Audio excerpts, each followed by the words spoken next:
Okay guys, magluluto tayo ng kalderetang kambing. May nabili ako kahapon na 1 pound kasi ako lang naman ang nakain. Ayaw ng mga kasambahay ko ng lasa. Kaya ito, nag-prepare ako ng carrots, potatoes, tapos onions, tsaka bawang. May nanghihinayang akong buksan itong itong tomato ko dito na kaya itong ketchup na lang ang gagamitin ko, banana ketchup. Itong pangmantika ko, coconut oil, tapos lagyan ko ng konting chickpea at saka coconut milk, pampatiken ko sa kanya. Eto na, nagbo-boil na yung karne. 1 pound lang yan kasi gusto ko lang itry. And i-half cook fry ko muna itong itong potato at saka carrots. Coconut oil ito. Ayan. Caldereta. Goat meat. Stew goat meat. Ito ang aking dalagandeng.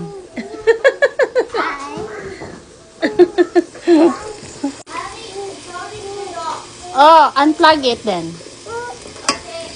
Yeah. Wait, Mommy, could you Yan. wash out of my Half pan fry ko lang. Ito na guys, half cook na siya. Half lang yan kasi lalagay ko naman mamaya sa sa stew. Then, igisa ko na yung bawang tsaka sibuyas. Yan. Peekaboo. I-mix-mix natin ang ating bawang tsaka sibuyas. Yan. Saka natin ilagay itong silangkot siya nating goat meat.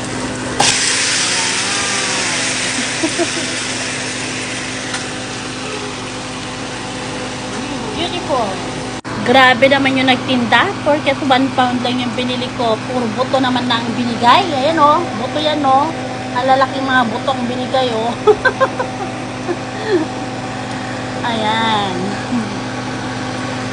Saka ko lagyan ng konting ketchup.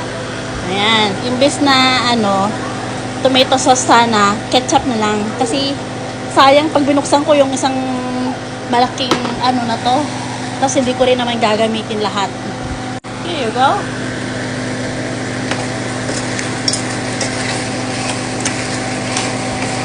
Dating timplado na guys yung pinakuluan kong goat meat kanina sa separate pot. Kaya sobrang lambot na niya oh. Pwede nang kainin actually. Eto na. Lumalabas na yung mga mantika niya. Lagyan ko ng konting Sprite.